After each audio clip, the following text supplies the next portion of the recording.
সম্মানিত ভাইয়েরা,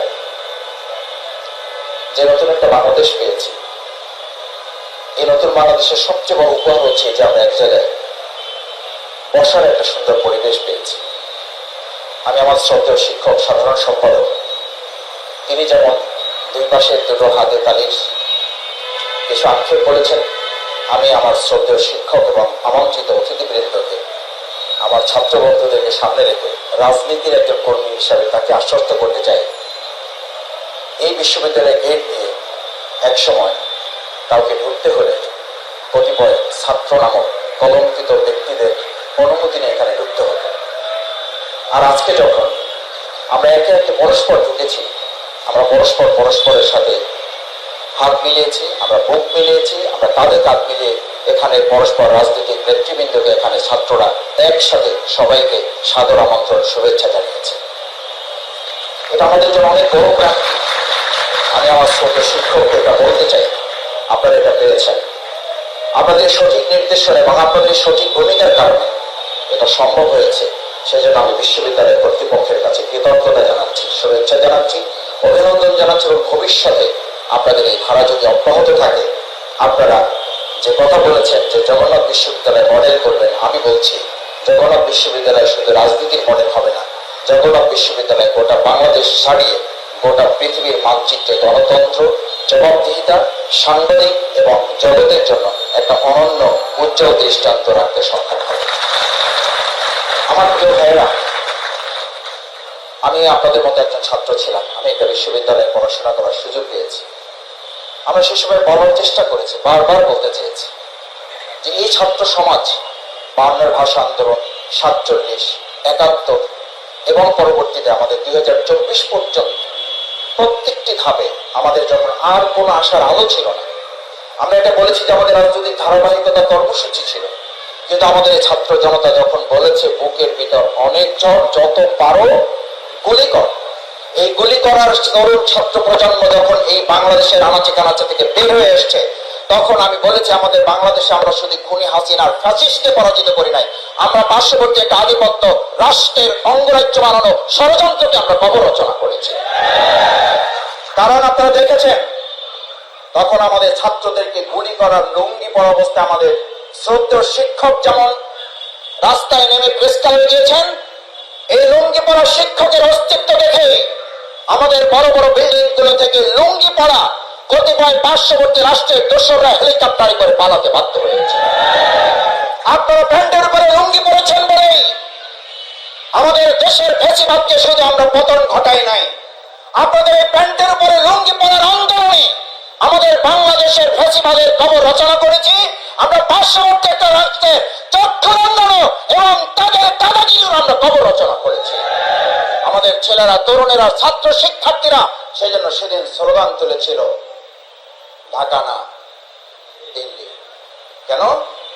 এই জন্যই যে এই দেশের তরুণ ছাত্র সমাজ, দামাল ছেলেরা আর কোন রক্তচক্ষু আধিপত্যবাদ মেনে নেবে না।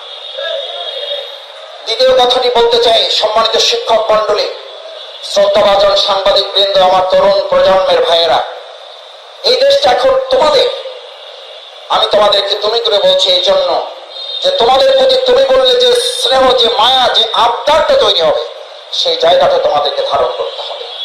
তোমরাই বলেছিলে আমাদের অবস্থায় মুক্ত, আমাদের শেষ হয়নি যুদ্ধ, আমরা ততক্ষণ পর্যন্ত যুদ্ধ চালাবো যতক্ষণ গণতন্ত্র পুনরুদ্ধার করে এই দেশটাকে একটা সুন্দর জায়গায় পৌঁছে দিতে না পারো। এবং সেই জায়গায় মাঝখানে এসে যদি আমি নিজেও বাদ সারিয়ে তোমাকে আমাকে মোকাবেলা করার জন্য প্রস্তুতি গ্রহণ করতে হবে। আমাকে সামনে দেওয়ার জন্য তোমাকে অনুরোধ করে যাচ্ছি। শফিকুল ইসলাম মাসুদ 2009 সাল থেকে শুরু করে 2024 সাল পর্যন্ত যত আঘাতপ্রাপ্ত হোক, তার মুখেও যদি ফ্যাসিবাদকে আনুকূল্য দিয়ে কোনো বক্তব্যের একটা লাইনও বের হয়, শফিকুল ইসলাম মাসুদকেও যেন এই জাতি ছাড় না দেয়। কারণ আবেগ এবং আনুকূল্যতার এই প্রবাহমানতা ব্যবহার করে আমাদের অসংখ্য শহীদ, আহত, বঙ্গবন্ধুদের সাথে কোনো বেইমানি কেউ করতে পারে না। সম্মানিত ভাইয়েরা, শেষ কথা, জগন্নাথ বিশ্ববিদ্যালয়ে সাংবাদিক জগতে যারা কাজ করছেন, আমি আপনাদের দুটো উদাহরণ পেশ করে কথা শেষ করি। আপনারা জানেন যে আমাদের পাশ্চাত্য সভ্যতার মিডিয়ার একটি সুন্দর উদাহরণ দেওয়া হয়। বাগানে হাঁটতে বের হয়েছে মা এবং তার শিশুকে নিয়ে। একটা পাগলা কুকুর এসে ওই বাচ্চাটাকে আঘাত করেছে।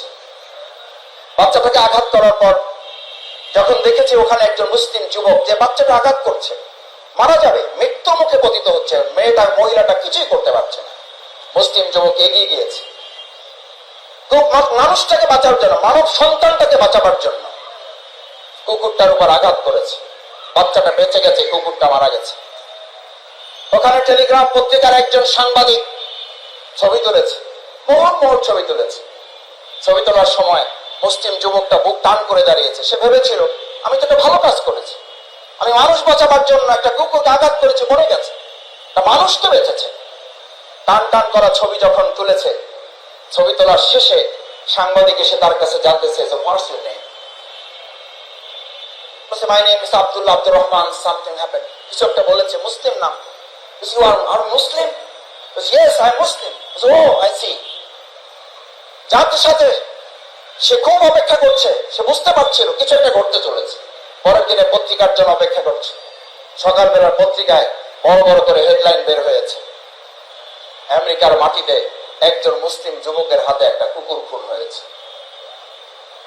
দেখেন, আমাদের এই প্রিয় মাতৃভূমি বাংলাদেশে বিগত 17 বছরের মতো অসংখ্য ফ্যাসিবাদী সাংবাদিকতার জন্যই সরকার দিয়েছিল, এবং আমি সেই সাংবাদিকদেরকে একটু ধন্যবাদও জানাতে চাই। ওই সাংবাদিক যদি প্রশ্ন না করত যে মেধাবী এবং মুক্তিযুদ্ধের রাজাকারের কোটায় যদি একসাথে দুইজনকে পেয়ে যায়, তাহলে শেখ হাসিনা প্রধানমন্ত্রী আমরা বলেন আমরা কাকে প্রাধান্য দিব, তখন এই প্রশ্নের জবাবে যখন বলেছিল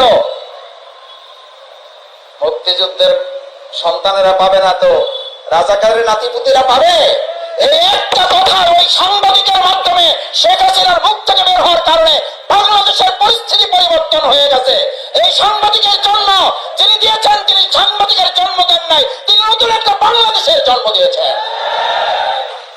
আমি সাংবাদিক ভাইদের কাছে বলতে চাই, ওইরকম আবার রাজাকারের নাতিপুতির প্রশ্নের কোন সাংবাদিক তেল মর্দন করার জন্য যদি আসে, রাজনীতিবিদরা যেমন রাজনৈতিক অঙ্গনে সন্ত্রাসের মোকাবেলা করবে, কলম সৈনিকেরা আপনারা আপনাদের হাতের কলম দিয়ে আগামী দিনেও কোন ফ্যাসিবাদকে কেউ লালন করতে চাইলে আমরা মাঠের কর্মী, মাঠ যোদ্ধা হিসাবে, আপনাদের কলম সৈনিক হিসাবে দুই জায়গায় একত্রিত হয়ে মাঠ যোদ্ধা, কলম যোদ্ধারা আগামী দিনের যে কোনো ফ্যাসিবাদকে আমরা মোকাবেলা করব। সেই আহ্বান সাংবাদিক জগতের কাছে রেখে আপনাদের সবাইকে বাংলাদেশ জামাত ইসলামের পক্ষ থেকে আন্তরিক ধন্যবাদ, কৃতজ্ঞতা জ্ঞাপন করে আমার কথা শেষ করছি। আল্লাহ হাফেজ। বাংলাদেশ জিন্দাবাদ। জগন্নাথ বিশ্ববিদ্যালয়ের সাংবাদিক সমিতি জিন্দাবাদ।